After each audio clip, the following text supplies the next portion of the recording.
and thanks for coming to this thesis defense. Adam Baronis, as you know, is finishing up his 2 years of study with us, culminating in a master's thesis that's taken about a year. He's also done another study. Some of you participated in that, so he's been very active. He's also actually coordinated a study we did last spring for me, and so he's got a lot of work under his belt here over the last 2 years. His thesis is particularly interesting, I think, because it's relatively unique in this emergency medical kind of arena, and he came up with this idea. And if you haven't heard his proposal, then this will be the first time you get the idea, but I think you'll find it interesting. So, Adam? Thank you. All right, first thing off the bat, just basic information about CPR. CPR obviously stands for cardiopulmonary resuscitation. So, CPR, cardiopulmonary resuscitation. Now, there was a landmark study that came out in the early 1960s. In fact, it came out in 1960. It was by Cohenhaven. And this was kind of the beginning or the initial push to kind of let the public know about CPR and its benefits. There were studies done on cats, studies done in dogs, and also there was a little bit of research compiled with humans. The point is that CPR, and I put standard CPR because that's what we typically think of rescue breaths with chest compressions. So standard CPR is chest compressions with rescue breaths. It's really been the cornerstone of cardiovascular support since that landmark article in 1960. But I noted here that when you add in rescue breaths into the combination, when you add the rescue breaths, the 2 rescue breaths with the 30 chest compressions, that's potentially hazardous for 3 primary reasons. Reason number 1, when you add the rescue breaths, you increase the skill complexity. And being a first aid and CPR instructor, I know that the most difficult part of doing CPR is performing rescue breaths. How hard do you blow in?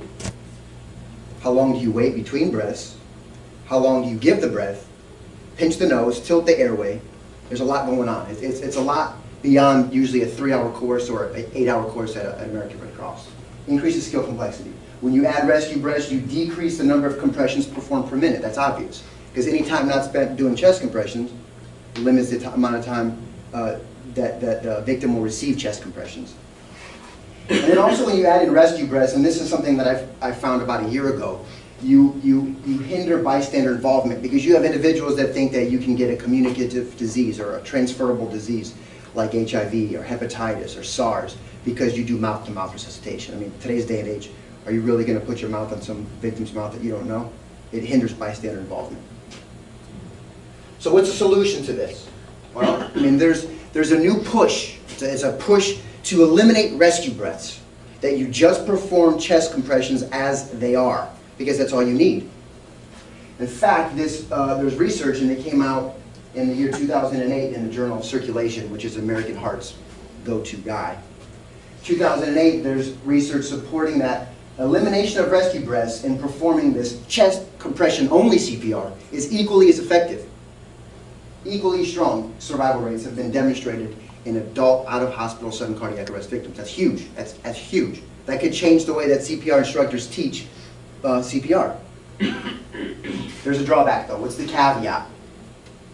The drawback is that chest compression only, when you remove the rescue breaths, is a little bit more difficult in terms of physical stress. It's more demanding on the rescuer. Because instead of braking for 15 seconds and giving the 2 rescue breaths, you have to continually press on the victim's chest. And the rate is 100 beats per minute. 100 beats per minute, and the average EMS time is 8 minutes. So if you compress 100 times a minute for 8 minutes, that's 800 chest compressions over the national average EMS response time of 8 minutes. Now, if you've ever done CPR for 8 minutes, chest compression only, it can be difficult. And as a result of that fatigue, and as a result of feeling difficult, the lay rescuer may prematurely terminate resuscitation efforts. The lay rescuer, who's supposed to be relatively in shape, may not be able to do 800. Maybe he or she only does 400 or 300 and stops before the cardiac arrest victim can adequately be resuscitated. That's terrible, because that's to say that physical fitness is going to save somebody else's life. That's scary. If your lack of physical fitness, you couldn't save your grandpa's life because you didn't have enough muscular endurance or aerobic capacity to compress the chest for 8 minutes. That's scary. So what's known about this? Surely there have been studies that have investigated the effects of physical fitness and how it relates to people doing CPR without rescue breaths. In other words, chest compression only CPR. In fact, there's only been one study that has evaluated the influence of physical fitness as it relates to the physiological responses to chest compression only CPR. And it was done over 10 years ago. Over 10 years ago. Only one study has attempted to link physical fitness to chest compression only CPR. Again, this is a new push. Remember, the American Heart Association put in their guidelines only 2 years ago that it's an approved form of CPR. That was only done 2 years ago. So what was accomplished here in this one study? This is the really go-to study for, this is really the backbone of my thesis. The purpose of this study was to determine how physical fitness impacted the physiological response to rescuers performing 18 minutes of chest compression only CPR on an electrical mannequin. Two groups were formed. Group P, which were sedentary professional CPR rescuers. Group P, size 14, sedentary professional rescuers. And Group X, which were physically active CPR inexperienced people, 14 people there. Two groups, fit, not fit. Fit, non-fit. The fit people had no CPR experience. The non-fit people were professional rescuers. Then they did an 18-minute bout of chest compression only CPR. They monitored metabolic data like heart rate, VO2, ventilation, and lactate. What did they find? What were the results? Because if physical fitness is important here, it's actually going to show on this test while they're examining metabolic data. In the red, here's the most important finding here. 4 subjects from Group P were the non-fit professional rescuers. They couldn't even finish the bout. Imagine that. It's their job.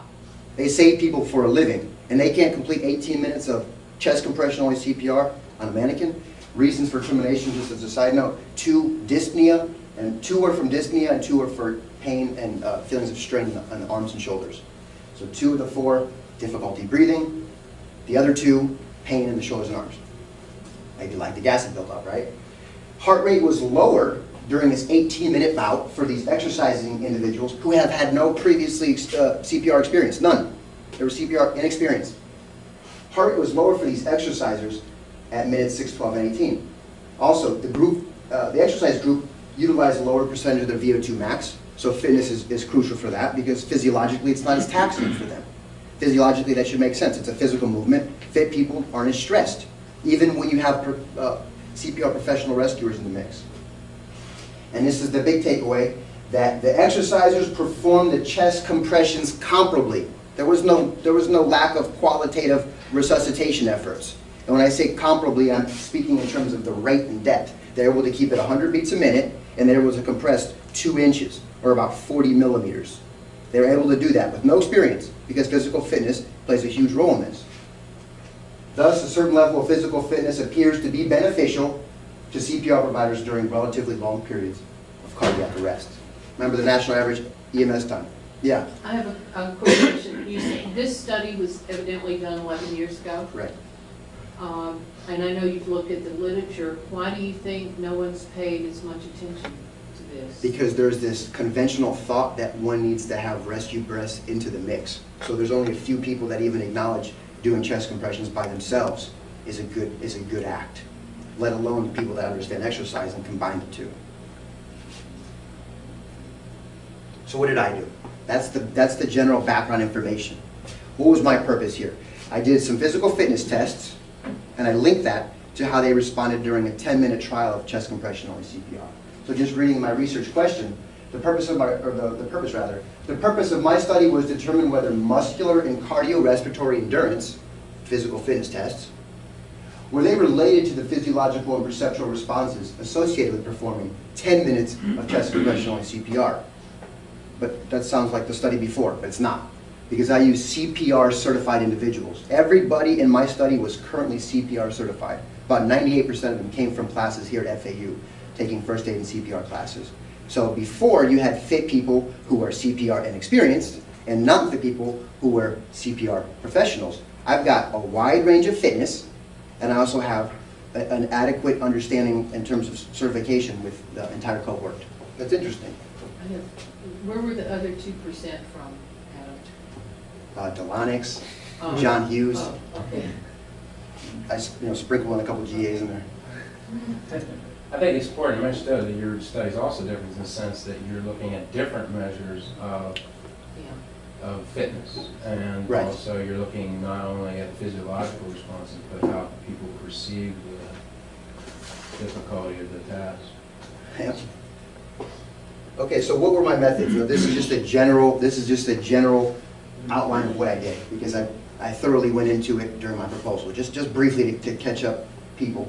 Prior to data collection, before I did the data collection for my study, I obtained IRB approval, obtained a written informed consent from all participants. I did a health history questionnaire, which was also received by all participants. After doing that, I did data collection. Now, in a counterbalanced design, I pushed out 47 CPR certified individuals. I randomized them to day 1 or day 2, and then they flip-flopped between 1 and 7 days after that. So 47 CPR certified participants were randomized to either day 1 or day 2. They completed that, and then from 1 to 7 days, they completed the other day. How did you randomize? Did you draw from a hat? Even odd. Okay. All evens went to CPR first. All odd numbers came to the fitness test first, and that was determined as the subjects came to me. Oh, so if I were first, that was number 1? You were number 1, and then you would be day 2, and then between 1 and 7 days, you would have done day 1, and if you were number 2, vice versa. Well, so what did I do here? Basic fitness test, push-up test. It's been around forever. How many push-ups can you do? It's a great assessment of upper body muscular endurance.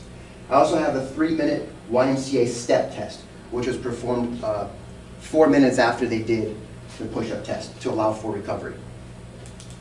So that's upper body muscular endurance, and the YMCA step test was used to assess recovery heart rate abilities, which was used as a measure of aerobic fitness. So I took the 1 minute post-exercise recovery heart rate and used that value as a measure of their aerobic fitness. The higher the heart rate, the less aerobic fitness they had. Day 2 was 10 minutes of chest compression only CPR on a practice mannequin. The rate was measured by a clicker. If you went to the 2 inches, it clicked. The depth was measured by the clicker. The rate was monitored by a metronome. And everybody went through a familiarization session immediately prior to beginning the bout.